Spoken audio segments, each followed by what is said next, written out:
आज हम एक्सप्लेन करने वाले हैं एक ऐसी लड़की की स्टोरी जो कि हैंडसम बॉयज से नफरत करती है।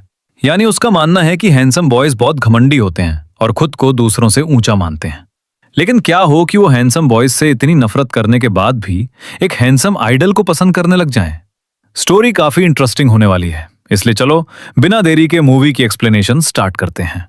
मूवी की स्टार्टिंग में हमें सहाको नाम की लड़की को दिखाया जाता है जिसको हैंडसम बॉयज बिल्कुल पसंद नहीं है।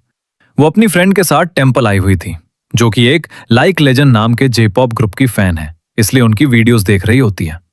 एक्चुअली लाइक लेजेंड एक ऐसा आइडल ग्रुप है जो कि इस टाइम जापान में काफी ज्यादा फेमस हो रहा है। उनकी फैन फॉलोइंग भी काफी ज्यादा है, हर कोई उनकी सिंगिंग और डांस का दीवाना है। इनमें से सबसे ज्यादा फेमस ग्रुप का लीडर काइतो है, जो सब बातें सहाको की दोस्त सहाको को बता रही होती है। तो तब सहाको चिढ़कर कहने लगी कि तुम मुझसे इन लोगों की तारीफ मत करा करो, ये सब सिर्फ अपने लुक की वजह से फेमस हुए हैं। यानी दुनिया सिर्फ इन्हें इनके खूबसूरती की वजह से पसंद करती है, जबकि रियल लाइफ में ये लोग बहुत घमंडी होंगे और बिल्कुल भी अच्छे नहीं होंगे। दोस्त बोली के देखो, तुम हैंडसम बॉयज से इतनी नफरत मत करा करो, क्योंकि हर कोई एक जैसा नहीं होता। एक्चुअली सहाको को इसलिए हैंडसम बॉयज से नफरत है क्योंकि पहले यानी स्कूल टाइम में वो भी एक हैंडसम लड़के को काफी पसंद करती थी, जो कि उसका क्लासमेट था। इसलिए सहाको ने बिना देरी करे उस हैंडसम क्लासमेट को लव लेटर दे दिया, इस उम्मीद से कि वो भी मुझे अब जरूर नोटिस करने लगेगा। और होता कुछ ऐसा है कि वो हैंडसम क्लासमेट सहाको का मजाक बनाकर लव लेटर को ऑनलाइन पोस्ट कर देता है कि सहाको जैसी लड़की मुझ जैसे हैंडसम लड़के को लाइक करने की हिम्मत कर कैसे सकती है, क्या उसे खुद पर शर्म नहीं आई। तो तब सहाको चिढ़कर टूट गई थी अपने हैंडसम क्रश के मुंह से इतना सब सुनकर। साथिया, अब स्कूल में भी उसका मजाक बनाया जाने लगा था, इसलिए सहाको ने डिसाइड कर लिया था कि अब वो कभी हैंडसम शक्ल देखते लड़के को पसंद नहीं करेगी। इनफैक्ट दुनिया के सभी हैंडसम लड़कों से दूर रहेगा। इसलिए प्रेजेंट में भी जब वो गॉड के सामने आती है तो यहां भर भर के हैंडसम बॉयज को कोसने लग जाती है और कहती है कि इन फेक लोगों को कभी सच्चे प्यार नहीं मिलना चाहिए और ये लोग पूरी जिंदगी बस प्रॉब्लम्स में फंसे रहें। वेलसिम कट हुआ और अब हमें सहाको को उसकी आंट के रेस्टोरेंट में दिखाया गया, जहां वो अपनी आंट की हेल्प कराती है। टीवी में लाइफ लेजेंड बैंड के बारे में बताया जा रहा होता है। झाकाए तो बोलता है कि हम पूरी दुनिया में अपना प्यार बांटना चाहते हैं। तो ये सुनकर साहा को मुंह बनाने लगी कि बस ये फेक प्यार मुझसे दूर रखना। पर तभी हुआ कुछ ऐसा जिसके बारे में साहब को सपना में भी नहीं सोचा था। यानी यहां लाइफ लेजेंड ग्रुप का सबसे फेमस मेंबर काइटो आ जाता है, जिसको देखकर साहा को शॉक खड़ी रह गई कि इसे तो मैं अभी टीवी में देख रही थी और अब ये यहां मेरे सामने खड़ा है। एक्चुअली काइटो बचपन में इस रेस्टोरेंट में आया करता था, इसलिए वो आज यहां आया है। साहा को उसका वेलकम करती है और पीने के लिए पानी देती है। काइटो रियल में और ज्यादा हैंडसम दिख रहा था, इसलिए साहा को खुद को मानने लगी कि नहीं, मैं इसकी खूबसूरती के जाल में फंस नहीं सकती हूं। फिर अब काइटो अपना ऑर्डर देने लगा। साहा को कोई याद आया कि मुझे अपने दोस्त के लिए इसका ऑटोग्राफ लेना चाहिए, इसलिए वो ऑटोग्राफ लेने आई। बट काइटो को लगा कि ये मेरी फैन है, इसलिए खुशी से ऑटोग्राफ देने लग जाता है, जबकि साहा को मुंह बनाने लगी होती है। फिर जब काइटो ऑटोग्राफ देता है और साथ में फोरहेड किस भी दे देता है कि ऐसे ही मुझे सपोर्ट करती रहना, तो ये देखकर साहा को इतने ज्यादा शौक रह गई कि पहले तो उसका पूरा फेस रेड हो गया और फिर तभी वो यहां से दूर हो गई। और बताई ही, मैं तुम्हारी फैन नहीं हूं, ये ऑटोग्राफ मैंने अपनी फ्रेंड के लिए लिया था। पर तुम कितना बेशरम हो कि तुमने मेरे फोरहेड पर किस कर दी। काइटो शौक हुआ कि क्या इसका मतलब तुम ये कह रही हो कि तुम मुझे पसंद नहीं करती हो। साहा को बोली कि हाँ, तो वो कहता है कि ये बात काफी अजीब है, यानी मैं पहली बार किसी ऐसी लड़की से मिल रहा हूं जिसको मैं पसंद नहीं हूं। फिर बोला कि अब से मैं सारी रिस्पॉन्सिबिलिटी लूंगा। साहा को समझ नहीं पाया क्या रिस्पॉन्सिबिलिटी, तो तब वो बोला कि अब से मैं और ज्यादा हार्डवर्क करूंगा ताकि तुम्हारा दिल जीत सकूं। मैं ऑलरेडी तुम्हें 4 किस दे चुका हूं, जिससे तुम्हारे माइंड में अब मुझे लेकर अच्छी मेमोरीज बनने लग जाएंगी, यानी कि तुम काफी लकी हो। तो तब साहा को इतना ज्यादा गुस्सा आ जाता है कि आखिर ये क्या बकवास है और ये खुद को समझ क्या रहा है कि जैसे सुंदर है तो ये कुछ भी कर लेगा।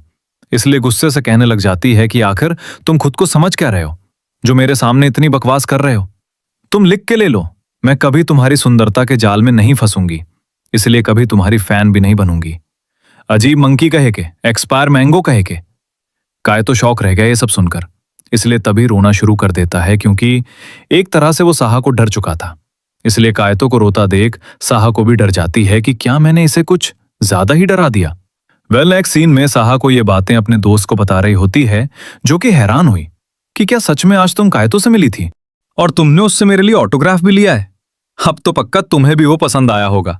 साहा को कहती है कि नहीं मुझे, तो कहती है कि नहीं मुझे तो ऐसा कुछ खास नहीं लगा।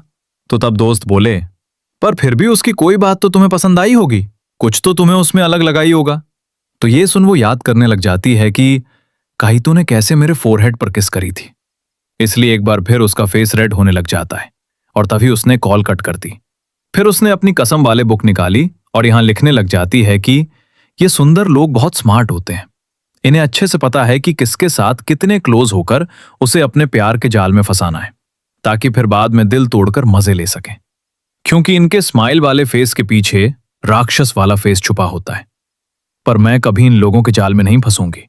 और फिर और भी बताने लगी कि क्या क्या सुंदर लड़कों के बारे में बुरा बुरा लिखने लग जाती है, जिससे कि उसका दिल हल्का हो जाता है।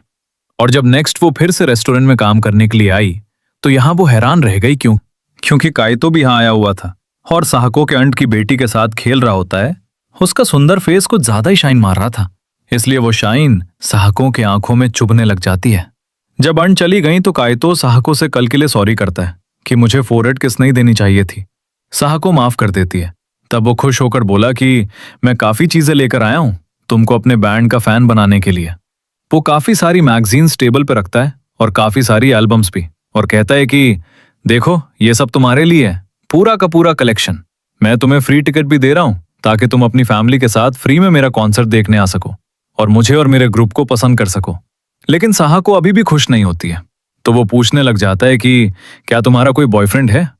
तो ये सुन वो चिढ़ गई और बताने लगी कि मुझे बॉयफ्रेंड की जरूरत नहीं है, मेरा जिंदगी भर सिंगल रहने का प्लान है।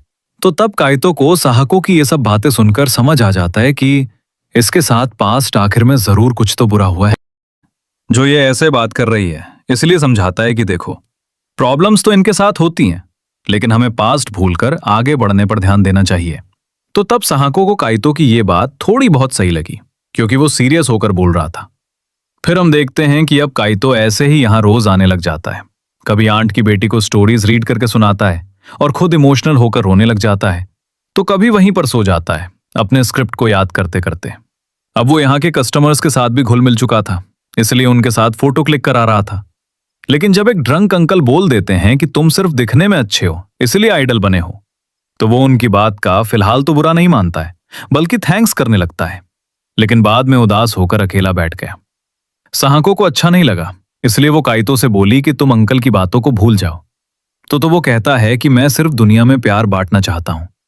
मुझे समझ में नहीं आता कुछ लोग मुझे इतना हेट क्यों करते हैं, इसलिए मैं उनका दिल जीतने की पूरी कोशिश करता हूं, क्योंकि मेरा सिर्फ एक ही मोटिव है कि मैं सभी के फेस पे स्माइल ला सकूं। तो तब साहको काइतो की बातें सुन के हैरान हुई और बोली कि मैं काइतो जैसे पहले ऐसे सुंदर लड़के से मिल रही हूं जो कि और बाकी सबसे अलग सोच रखता है। फिर नेक्स्ट सीन में हम देखते हैं कि साहको ऑर्डर डिलीवर करने जा रही है जो कि काइतो ने मंगवाया है, बट अभी इस बारे में उसे पता नहीं था। इसलिए जब डोर ओपन हुआ और उसने लाइक लेजेंड के एक मेंबर को यहां देखा तो उसे देख के वो शॉक रह गई। और फिर और भी ज्यादा शॉक तब हो गई जब उसके सामने शर्ट के बिना काइतो आ जाता है, जिसे देख के वो हैरानी से खाना तक गिरा देती है। तो फिर और भी ज्यादा हैरान होने लगी। फिर हम नेक्स्ट सीन में हम साहको को काइतो के अपार्टमेंट में देखते हैं, क्योंकि काइतो ने रिक्वेस्ट करी है कि अब वो यहीं पे कुछ उसे बना बना के दे दे, क्योंकि रेस्टोरेंट से खाना लाने में टाइम लगेगा।